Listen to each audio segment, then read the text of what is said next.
Thank you. Do you have any questions? I was talking with Senator Kevin Engler. First of all, the sponsor of the robocall bill, he was hopeful about that passing, but as far as early voting goes, he told me that in order for that to pass the Senate, it would have to be coupled with the photo ID bill of last year, or this year, which I would assume, if passed, would be vetoed immediately by Attorney General Nixon and would probably be opposed by both of you since I've asked you about that issue. What do you think of, do you think that puts into jeopardy early voting being passed in this state if that happens?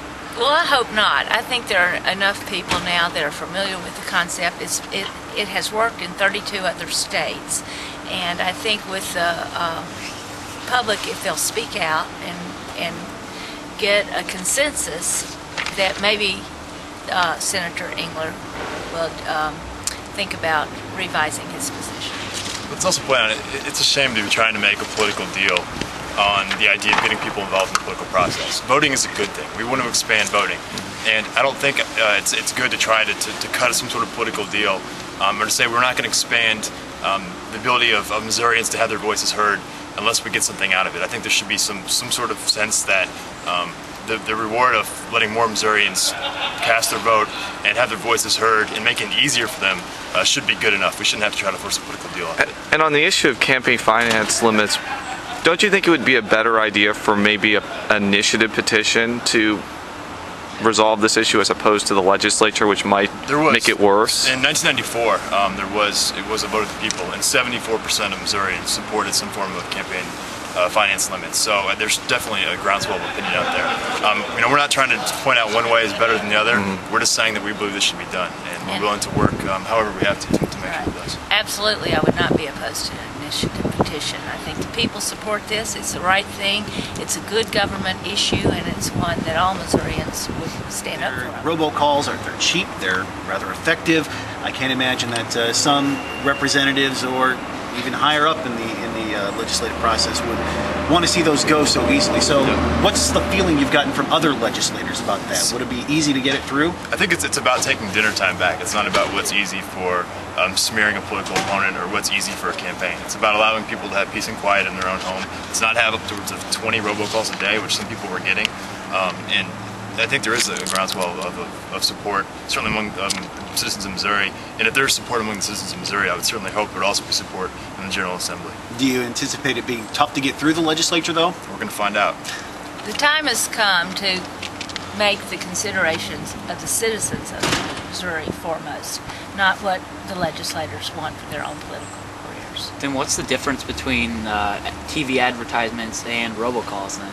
Well, you can turn off the TV. It's impractical to turn off your telephone. Okay. And why doesn't Missouri have early voting right now? I know a lot of other states have it. Why hasn't Missouri done it? It's been defeated legislatively several times, but it's with the groundswell of activity on election day. Maybe this is the moment. We always look for teachable moments, and places that did have long lines, Boone County did not. We had very well run elections, but places that did, I think they're going to be clamoring for change. Mary, in the past, early voting has been defeated as much by the opposition from county clerks and local elections officials as by just Republican partisan opposition. They say, we effectively have that now because, yes, while we do require an excuse or an explanation for voting absentee, nobody forces you to verify that. You just sign something and declare it, and that's pretty much where it begins and ends.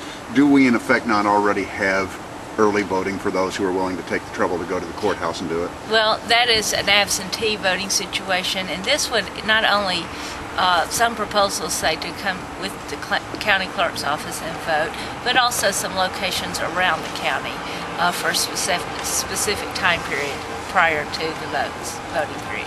So that would be the single biggest difference, is the convenience of additional locations? In additional times. Well, currently, under absentee voting, you have to, swear or affirm that you're going to be out of town or you can't vote you can't go to your polling place for whatever reason on election day. So any policy that forces you to swear or affirm or something like that, what you're sort of articulating is that people can do it anyway. Well, we shouldn't be forcing Missourians to lie. That doesn't make any sense. we're not trying to ram any early voting down anybody's throat. We want to work with the county clerks. We want to work clearly with Winnie Noren. I mean, she's one of the best in the business. We want to work with county clerks from around the state to really develop a system that doesn't put undue stress on them.